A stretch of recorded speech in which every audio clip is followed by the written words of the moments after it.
Catalina la Grande. Sofía Federica Augusta de Anhalt-Zerbst nació el 2 de mayo de 1729 en Stettin, Prusia. Fue la primogénita de Cristian Augusto de Anhalt-Zerbst y de Juana Isabel de Holstein. La princesa tuvo una excelente educación, la cual fue impartida por tutores de origen francés. Para fortalecer la alianza entre Rusia y Prusia, Sofía fue la elegida para casarse con el gran duque Pedro, quien era el heredero al trono. En febrero de 1744, la joven llegó a Rusia, siendo recibida por la zarina Isabel I, y posteriormente fue trasladada a San Petersburgo. Desde su llegada a Rusia, la princesa deseó agradar a los locales, por lo que aprendió tanto su idioma como sus costumbres. Se dice que se centró tanto en aprender el idioma, que incluso se levantaba por las noches y caminaba descalza para repasar sus lecciones.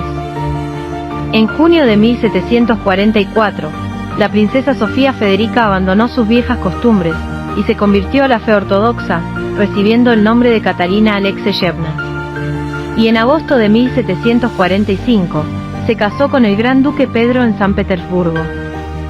El matrimonio estaba condenado al fracaso, debido a la impotencia e inmadurez de Pedro, que no pudo consumar la unión durante 8 años, por lo que la pareja tuvo que buscar refugio en diferentes amantes. Con el tiempo, Pedro tomó como amante a Elisabetta Vorontsova, mientras que Catalina mantuvo una relación con un noble ruso llamado Sergei Saltykov. En el año 1754, Catalina dio a luz a un niño llamado Pablo, el cual fue separado de su madre por orden de la emperatriz Isabel, quien se encargó personalmente de su educación. El niño fue reconocido como hijo del gran duque Pedro, aunque otras fuentes consideran que era hijo de Sergei Saltykov, el primer amante de Catalina. En enero de 1762, falleció la zarina Isabel, y el gran duque subió al trono como Pedro III de Rusia, y Catalina se convirtió en su emperatriz consorte. El nuevo zar se ganó rápidamente la impopularidad de la corte, de la iglesia, y de la guardia imperial, ya que el emperador admiraba y apoyaba todo lo prusiano, llegando a firmar un tratado de paz con el líder de Prusia, y le entregó todas las conquistas que Rusia había alcanzado en el conflicto. Además de que Pedro no tenía el carácter de su tía y su esposa, por lo que era incapaz de dirigir un imperio, en lugar de eso, prefería dedicarse a la caza y a recrear batallas con soldaditos de plomo en sus aposentos. A finales de junio de 1762, aprovechando que Pedro no estaba en San Petersburgo, Catalina se rebeló contra su esposo, y protagonizó un golpe de estado con el apoyo de los hermanos Orlov y la Guardia Imperial. En ese momento Catalina hizo algo increíble: en lugar de salir con un vestido, prefirió usar el uniforme de la Guardia Real, y de esta manera se dirigió al ejército, para demostrarles que ella era la mejor opción para gobernar Rusia. El golpe triunfó sin derramamiento de sangre, ya que Pedro aceptó tranquilamente abandonar el trono, y solo pidió retirarse a una lujosa villa con su amante, y que también le permitieran llevarse su violín favorito.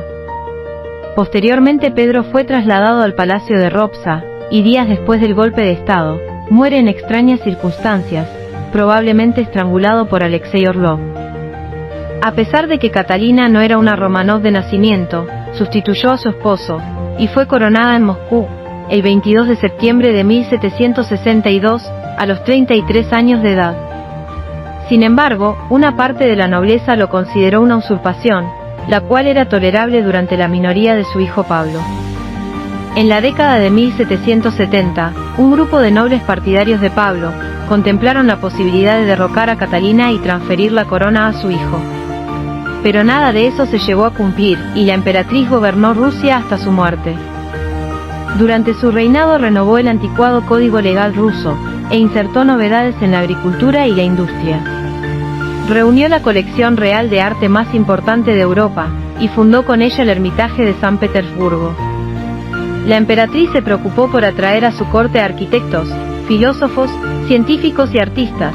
También dotó al país de un sistema sanitario, y fue pionera en promover la inmunización contra la viruela. Como monarca, Catalina fue grande en ambición política y militar.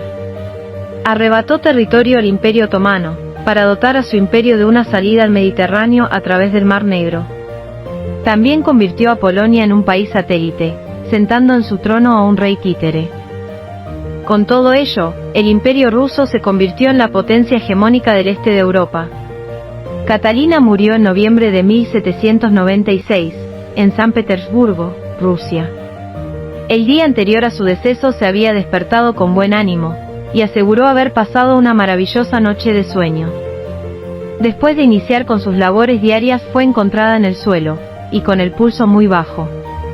El médico le diagnosticó un derrame cerebral, y desde entonces estuvo en coma, falleciendo horas más tarde.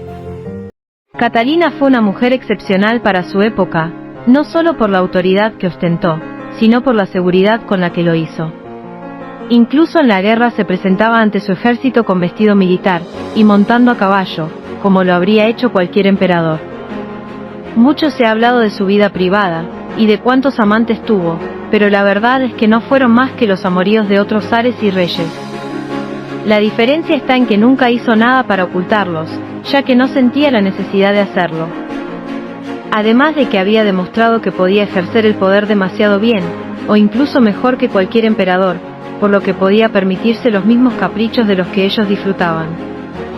Catalina fue una monarca de gran inteligencia, astuta y culta. Una mujer adelantada a su época, que se hizo a sí misma, y que dedicó toda su vida a Rusia.